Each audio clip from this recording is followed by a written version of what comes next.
जय सच्चिदानंद. आपणा सगळ्यांच्या अंतरंगात विराजमान परमात्म्याला अत्यंत भक्तिपूर्वक अभेद्य भावाने नमस्कार नमस्कार नमस्कार. पती पत्नीच्या दिव्य व्यवहाराविषयी आपण गप्पा मारू. मागच्या वेळी आम्ही आपल्याशी सासू सून आणि नवऱ्याच्या ट्रायंगलविषयी बोललो होतो. हे इतकं नाजूक नातं असतं की कित्येकदा मुलगा आपल्या आईला नाही समजू शकत, आईच्या विरोधात जातो आणि आपल्या बायकोच्या पक्षात जाऊन बसतो. परिणाम असा होतो की पती पत्नी मिळून आईला खूपच दुःख देतात, तिच्यावर त्रासदायक प्रसंग आणतात. असाच एक किस्सा अहमदाबादमध्ये घडला होता. एका मुलावर वडिलांच्या मृत्यूनंतर आईला आपल्या घरी ठेवून घ्यायची, सांभाळण्याची जबाबदारी त्याच्यावर येऊन पडली. त्याची बायको फारच स्वतंत्र वृत्तीची होती. सासूला तर अजिबात ठेवून घ्यायला तयार नव्हती. पण एकटी सासू कुठे जाणार? घर जे होतं ते नवऱ्याचं होतं आणि तिथे ती राहू शकत होती. पण जेवायला वगैरे देणं तर सगळं सुनेच्या हातात होतं. बिचाऱ्यांचं वय झालं होतं. आता जावं तर कुठे जावं? सून प्रत्येक बाबतीत टोमणे मारायची, माझ्या घरातून निघून जा, पण जाणार कुठे? एकटाच मुलगा होता आणि दुसरं कोणीच नव्हतं. कोण ठेवून घेणार तिला? इतकंच काय, पण सून तिला जेवायलाही देत नसे, मारायची. सून आणि मुलगा दोघंही मिळून मारायचे. ही घटना खरोखर घडली आहे. दोघंही मारायचे. बिचारी फार इतकी दुःखी व्हायची, खूप रडायची. कित्येक वेळा तिला घरातून हाकलून द्यायचे. बिचारी दरवाजाजवळ बसून राहायची, रात्रभर बसायची. सकाळी जेव्हा दरवाजा उघडायचा तेव्हा आत जायची. कुठे जाणार? आपल्या मुलाबरोबर, मुलाच्या मुलांशी इतकी अटॅचमेंट होती, ती सोडून ती कुठे जाऊच शकत नव्हती. सोडून जाणार कुठे? मग एके दिवशी नवरा बायको आणि दोघांनी ठरवलं की आज तर आईला हाकलूनच द्यायचं, घरात अजिबात ठेवूनच घ्यायचं नाही. मग तिला इतकं मारलं आणि रात्रीचं घराबाहेर हाकलून दिलं. बिचारी इतकी रडत होती, खूप वेदनाही होत होत्या तिला. मग शेजाऱ्या पाजाऱ्यांनी तिला घरी नेलं, हॉस्पिटलमध्ये नेलं. तिला औषधोपचार केले, तिच्यावर खायला दिलं तिला. आणि मग शेजाऱ्या पाजाऱ्यांनी असं ठरवलं की हिला वृद्धाश्रमात तरी ठेवू, त्यामुळे बिचारी या त्रासातून सुटेल तरी, मुक्त होईल ती. तर मग अहमदाबादमध्ये एक छान वृद्धाश्रम नवीन झाला होता. शेजाऱ्यांनी जाऊन त्या वृद्धाश्रमात एक जागा त्यांनी मिळवली आणि त्या बाईंना तिथे पाठवून दिलं. वृद्धाश्रमात अगदी छान खायला प्यायला सगळ्या त्यांच्यासारख्याच वृद्ध बायका छान सगळ्या राहत होत्या. मस्त राहायच्या, अगदी भजन कीर्तन करायच्या, भक्ती करायच्या, सत्संग करायच्या, काही वेगवेगळे उद्योग करायच्या, सेवा करायच्या. तर त्या म्हातारीला छान वाटलं, अगदी छान सुखात राहायला लागली. सगळा त्रास विसरली, जखमा भरल्या, खूप आनंदात राहायला लागली. एकदा असं झालं की हे TV मीडियावाले वृद्धाश्रमामध्ये इंटरव्ह्यू घ्यायला आले. त्यांनी वृद्धाश्रमवासियांचा इंटरव्ह्यू घेतला. तिथे राहणाऱ्यांपैकी एकेकाला बोलावून सगळ्यांच्या जीवनातला अनुभव तो त्यांनी रेकॉर्ड केला.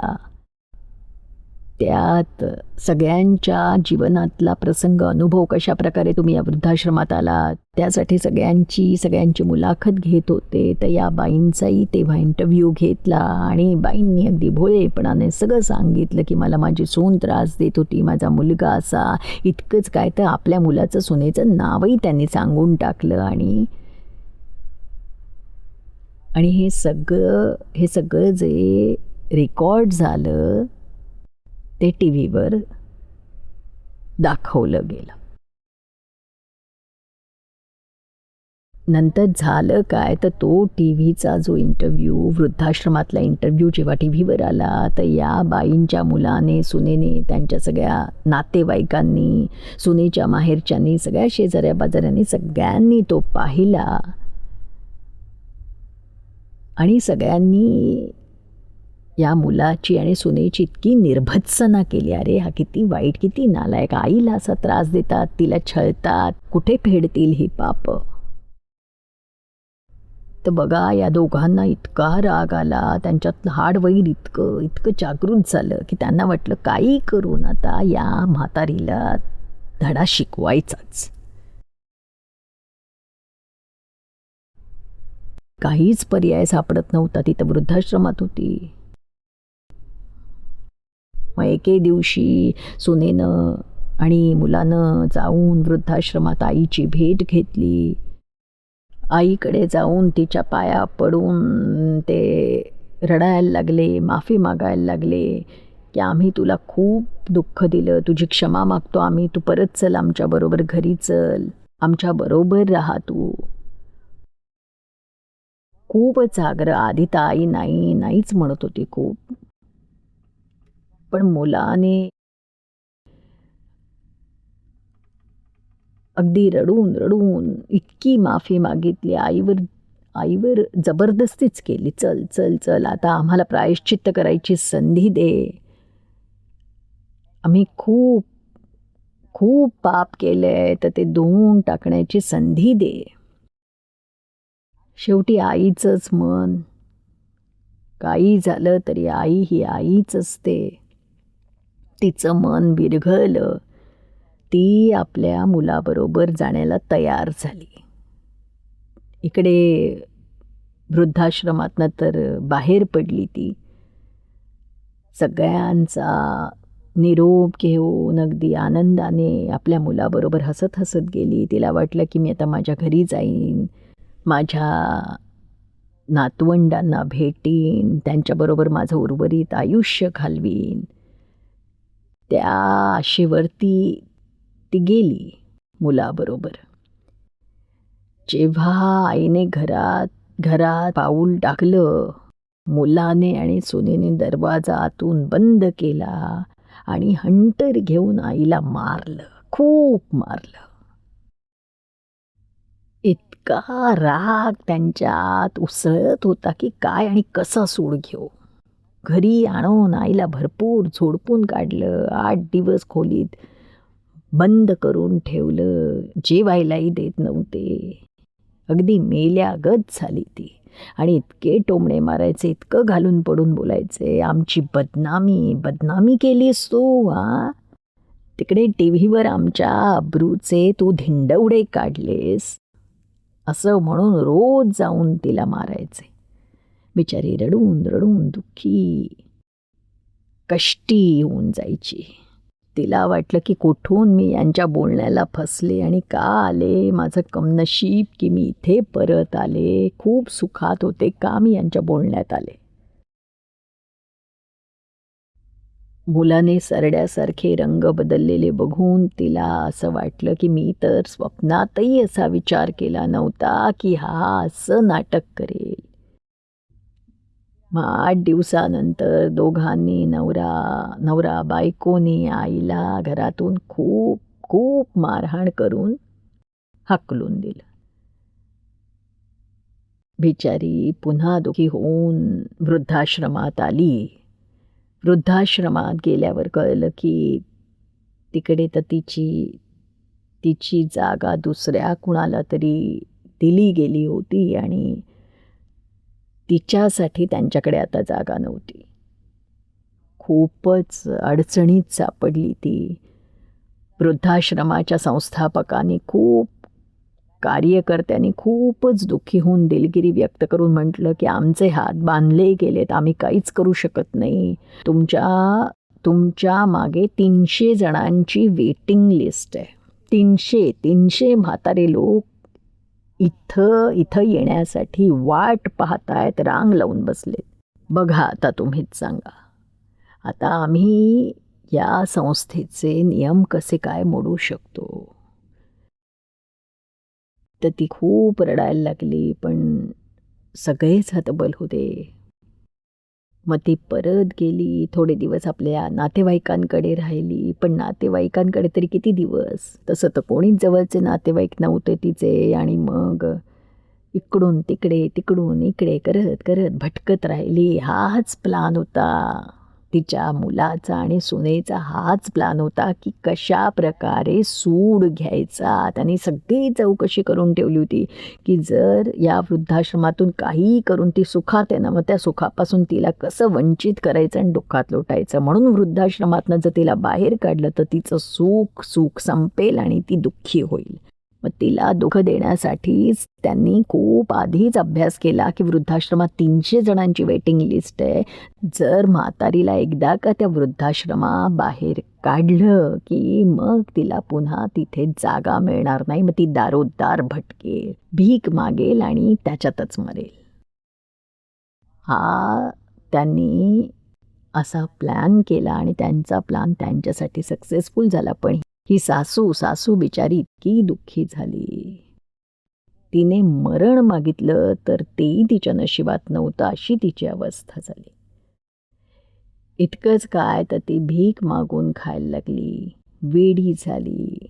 इतका तिच्या मनावर आघात झाला.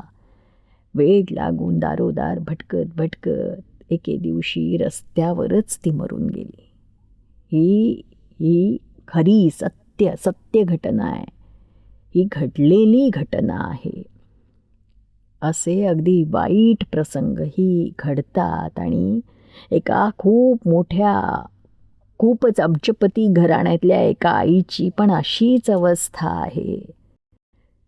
सगळी संपत्ती सगळी तिच्या नवऱ्याची होती, पण मुलगा आणि सून, 2 मुलं 2 सुना मोठमोठ्या करोडो 2 करोडच्या बंगल्यात राहत होते, जे तिच्या स्वतःच्या नवऱ्याचे होते. मुलं आणि सुना तिथे चैनीत राहत होते आणि आईला 2 वेळचं जेवणही देत नव्हते. तिला अपमानास्पद वागवायचे. इतकंच काय, पण आई काही दिवसांनी या आश्रमात जाते, त्या आश्रमात जाते, या नातेवाईकाकडे जाते, तिकडे जाते, असं करून आपले दिवस काढत होती. आणि तिच्याकडचे सगळे पैसे काढून घेतले, तिला काहीच देत नव्हते. आईलाही मुलांचा इतका जिव्हाळा असतो, त्यामुळे ती वेगळं काही करूच शकत नाही. ना ती कोर्टात जाते, ना ती पोलिसात जाते, उलट मार खात राहते, टोमणे सहन करते, सगळं सहन करते ती. आणि हेही असतं बघा, म्हणजे सासूला वाटतं की या घराची अब्रू तिला समाजात कायमा लागू नये म्हणून सगळ्यात जुलूम ती सहन करते. आणि मग काय होतं, या काळातल्या सासूला खूप अडचणी येतात आणि जुन्या काळात सुनांना खूप अडचणी यायच्या. त्यांना खूप सहन करावं लागायचं, त्यांच्यावर खूप अन्याय केला जायचा. आणि आता सासूचे दिवस गेले, सुनेचे दिवस आलेत. एकदा एका सत्संगाला आम्ही गेलो होतो, तिकडे एक बाई सांगत होत्या की तुम्ही म्हणता ना की सगळ्यांशी प्रेमानं राहावं, पण आम्ही प्रेमाने कसं राहणार. घर माझं आहे, माझ्या पतीचं आहे, मुलगा माझा आहे, सून मात्र माझी नाही आहे, ती बाहेरून आलेली आहे, दुसऱ्या घरातून आली आहे. पण येताच मुलाला तिनं आपल्या ताब्यात घेतलंय, घर ताब्यात घेतलंय. नवरा माझा हयात नाही म्हणून आता तर मला तर काहीच ती करू देत नाही. घरात माझा काहीच हक्क नाही. माझ्याकडून जरी काही चूक झाली, काही पडलं फुटलं तर मला मारते, माझी सून मारते आणि मुलगाही मारतो. आणि मला वारंवार धमक्या देतात की घरातून बाहेर पड, आता जायचं तर कुठे जाऊ. कोण मला ठेवून घेणार? मला निदान छप्पर तर आहे राहण्यासाठी, जेवायला तर काहीतरी मिळते, कधी नाही मिळत पण काहीतरी मिळतं. आणि माझ्या माझ्या मुलाला, मुलाच्या मुलांना, सगळ्यांना सोडून मी जाणार तरी कुठे? कोण मला ठेवून घेईल? माझ्याकडे पैसे तर नाहीच आहे, जे काही होते ते सगळे मुलाकडे आहेत. आता हे सगळं माझं कर्म आहे, हे कर्माचं आहे. आता यात कुणाला मी दोष देणार? माझं कर्म आहे असं म्हणून मी माझं तर जगतेच आहे आणि भगवंताचं नाव घेते. एके दिवशी मला मरण येईल आणि भगवंताकडे जायची संधी मिळेल, दिवस मोजतीये मी. असं म्हणून बिचारी रडत राहायची आणि आपली राम कहाणी सांगत राहायची. एक ताई तर म्हणाली, एक सासू म्हणत होती की माझी सून माझ्यावर एवढा जुलूम करते, एवढा करते, मारझोड करते, खायला देत नाही, इतकंच नाही पण म्हणते की तुम्ही तुम्ही देवळात जाता, देवाधर्माचं करता, तो तर सगळा बकवास आहे, ते बंद करा. भगवंताची भक्ती मला नाही करू देत ती, घरात देवाचा फोटोही नाही लावू देत, जपमाळ घेऊन जप करू देत नाही. मी काय करू? शांतपणे मंदिरात जाते, मंदिरात जाऊन जमेल तेवढी भक्ती करते. आता घरात तर मी काही नाही करू शकत, कधी रात्री मी जागून देवाचं नाव घेते, काही ना काही करते, ते सुद्धा ती मला करू देत नाही. ती म्हणते की हे सगळं चुकीचंच आहे. आता ही सून, आजकालच्या सुनांनी याचा विचार करायला हवा की थोरा मोठ्यांची हाय घेऊन आपण कसं सुखी होणार? आज तुम्ही अशा प्रकारे आपल्या सासूला त्रास देताय, आपल्या आईला संकटात टाकताय, गैरसोयी टाकताय, तर याची शिक्षा निसर्ग तुम्हाला देईलच, तुम्हाला नाही सोडणार तो. तुम्ही सुद्धा एखाद्या दिवशी सासू होणार आहात, त्या दिवशी तुमचीही अवस्था हीच होऊ शकते. तुम्ही आपल्या आईशी, आपल्या सासूशी जर अशा प्रकारे वागाल तर तुमची मुलं हे बघत नाही आहेत का सांगा मला? मग तेही तुमच्याशी तुमची वेळ येईल, जेव्हा तुमचं म्हातारपण येईल तेव्हा तुमच्या बाबतीत हेच घडेल. असा विचार का नाही करत? आणि मुलांच्या मनावर काय परिणाम होईल? यामुळे त्यांची हाय लागते, त्यांची ती हाय वाया जात नाही. म्हणून दुसऱ्यांची हाय कधी घेऊ नये. जमेल तेवढं त्यांना सुख द्या, नाही देऊ शकला तरी निदान दुःख देऊ नका. आपल्या नोकरांशी किती चांगल्या प्रकारे वागतो आपण. अहो जरा त्याला काही बोला, एक शब्द जरी वाईट बोललात आणि त्याला आवडलं नाही तर निघून जाईल, मग सगळं काम मला माझ्या हातानं करावं लागेल म्हणून नोकरालाही तळ हाताच्या फोडाप्रमाणे जपता, त्यालाही सांभाळून घेता. आपल्या नवऱ्याला नाही सांभाळत त्यापेक्षा त्याला सांभाळता, मग सासूला का नाही सांभाळत? नोकरापेक्षाही वाईट वागणूक. हे घर त्यांचं आहे, मुलगा त्यांचा आहे. लग्न केलं तेव्हा तुम्हाला माहीत होतं की नाही, हां आता विचार थोडी जुनाट असतील, जुनं वळण असेल त्यांचं राहणं करणं, खाण्यापिण्याच्या सवयी, पण समजून घ्यायला हवं की आता या वयात ते कसं काय बरं बदलतील. तुम्ही शिकलेले आहात, तुमचं राहणीमान विचार वेगळे आहेत, आधुनिक आहेत, तुम्ही हुशार आहात, शिकले सवरलेले आहात, म्हणून तुम्ही थोडीच ॲडजस्टमेंट करता. तुम्ही थोडं बदला, ते नाही बदलू शकत तर तुम्ही बदला. काही करून नातं तर निभावून न्यावं लागेल ना. हे आपल्या हिंदुस्थानातले संस्कार आहेत, आपल्या आईवडिलांची सेवा करायची. श्रावण बाळाचं किती मोठं उदाहरण आहे. अंध माता पित्याला कावडीत बसवून त्यानं 4 धामाची यात्रा करवली, इतकंच काय पण आपले प्राणही गमावले त्याने. तर विचार करा की या श्रावण बाळाच्या देशातले आहोत आपण. आईवडिलांची सेवा करणं हा धर्म आहे. हे असं वैर ठेवलं तर त्याचा परिणाम काय होईल? तर हे वैर तुम्हाला सोडणार नाही. तुम्हालाही असंच रडत आणि कुढत उतार वयातले दिवस काढावे लागतील. ते सोडणार नाही. काळ तुम्हाला अजिबात सोडणार नाही. हा निसर्गाचा नियम आहे, हा चूक आहे. इथे कणभरही काही चालत नाही. इथे लाज भ्रष्टाचार काही चालत नाही. जे देऊन तुम्ही त्यातून सुटाल, जितकं तुम्ही द्याल तितकं निसर्ग तुम्हाला रिटर्न विथ थँक्स म्हणेल. म्हणून कशा प्रकारे या म्हाताऱ्या आईवडिलांचा प्रश्न सोडवायचा, त्यावर विचार करा. आपल्या सत्सद विवेकबुद्धीला स्मरा की आपल्यावरही एक दिवस असा येणार आहे. प्रत्येक आईवडील या आईने आपल्याला 9 महिने पोटात वाढवलंय, काय काय नाही केलंय. मग बायको आल्यावर आपण सगळंच विसरून जायचं का? बायकोला तुम्ही हे नाही समजावू शकत का की बघ बाई, लग्न केलं तेव्हापासून तुला माहीत होतं की माझ्या घरी आई आहे आणि तिचं करावं लागणार. मग जे काही आहे ते निभवावं तर लागणारच आहे. शक्यतो तिला समजावून सांगून जितकं जमेल तेवढं तिला पटवून सांगून तिला जेवढं समजवाल तिचा स्वभाव बदलण्याचा प्रयत्न करा. आणि गॅरंटी नाही आहे की उतार वयात सासूत काही बदल होईल, ते अवघडच आहे. म्हणून त्यांच्याशी वागताना मनात काही प्रेम, आदरभाव, भक्तिभाव ठेवा. आपल्या थोऱ्या मोठ्यांप्रती आईवडिलांची सेवा करणं म्हणजे भगवंताची सेवा करण्यासारखं आहे. कित्येक घरात तर सासरे एकटे राहतात, त्यांची बायको वारलेली असते, सासूचा देहांत होतो, नंतर सासऱ्यांना एकटंच राहावं लागतं. तर बायकोशिवाय राहणं खूप अवघड होतं. सुना सासऱ्यांची खूप गैरसोय करतात.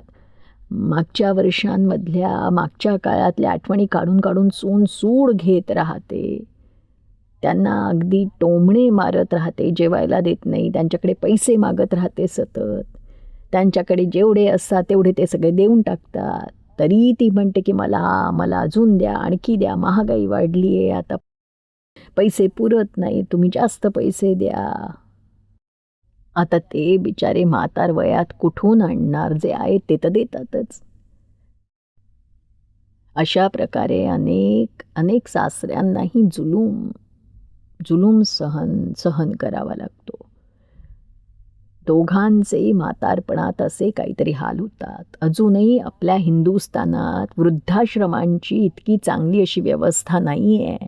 वृद्धाश्रम अजूनही इतके डेव्हलप झालेले नाही आहेत. वेस्टर्न वर्ल्डमध्ये वृद्धाश्रमांचा खूपच व्यापक असा विस्तार झाला आहे. त्याला फार महत्त्व देतात, कारण 18 वर्षांची मुलगी किंवा मुलगा झाला की लगेचच ते वेगळे होतात. म्हातारे लोक वेगळेच राहतात.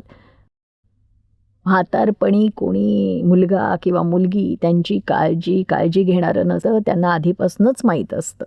त्यामुळे त्यांच्यासाठी ज्याला वृद्धांचं होम म्हणतात, ओल्ड पीपल होम, अशी व्यवस्था केली आहे. गव्हर्मेंटसुद्धा आपल्या खर्चाने अत्यंत माफक शुल्कामध्ये असे वृद्धाश्रम चालवतं. तिकडे अनेक सोयी सवलती असतात. डॉक्टरांची सेवा मिळते, नर्सिंग सेवा मिळते, मानसिक रुग्ण असतील तर त्यांची खास काळजी घेतात, अपंग असतील तर त्यांची विशेष काळजी घेतात. खाणं पिणं सगळं अगदी व्यवस्थित असतं. राहायची अगदी छान सोय असते. अगदी 5 स्टार हॉटेलमध्ये राहतील अशा प्रकारे राहतात. म्हणजे ही व्यवस्था परदेशात खूप आहे, आपल्या भारतात अजून नाही आहे. पण ती वेळ फार दूर नाही आहे जेव्हा मुलं आणि सुना आपल्या आईवडिलांना जर परदेशाप्रमाणे आपल्याजवळ ठेवून घ्यायला तयार झाले नाही, तर वृद्धाश्रमांची नक्कीच इथे गरज भासणार आहे. दादा भगवान नेहमी म्हणायचे, आमच्या मनात रिलेटिव्हविषयी कधीच काही विचार येत नाहीत, पण या वृद्धांबाबत मात्र आमच्या मनात विचार येतात की वृद्धांसाठी एखादा आदर्श वृद्धाश्रम असायला हवा.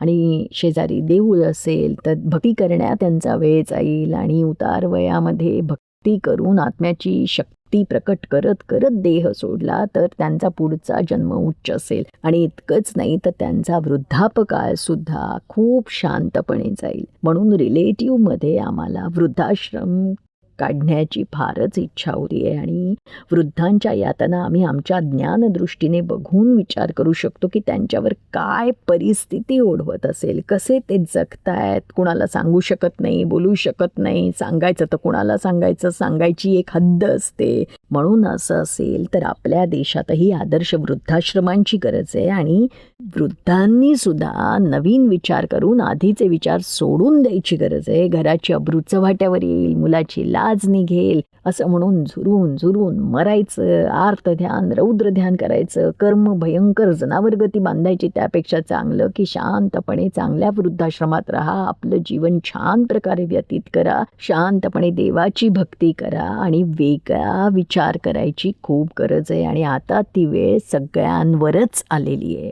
जय सच्चिदानंद.